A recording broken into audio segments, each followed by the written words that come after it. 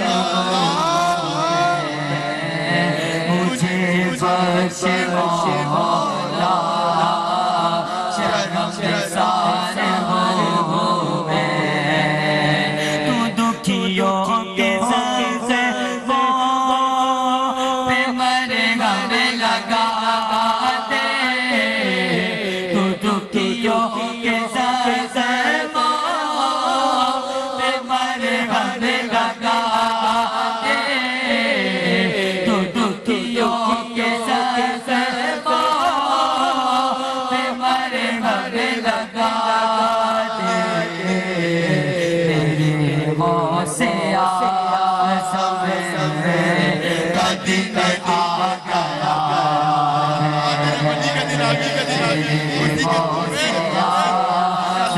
سب کی بگڑی بنا دے گناہگار ہوں میں گناہگار ہوں میں مجھے بخش مولا شرم گزار ہوں میں میرے دل میں اللہ تو سینا محمد میرے دل میں اللہ تو سینا محمد میرے دل میں اللہ تو سینا محمد بنا دے تو ایسا یہ نافی دعا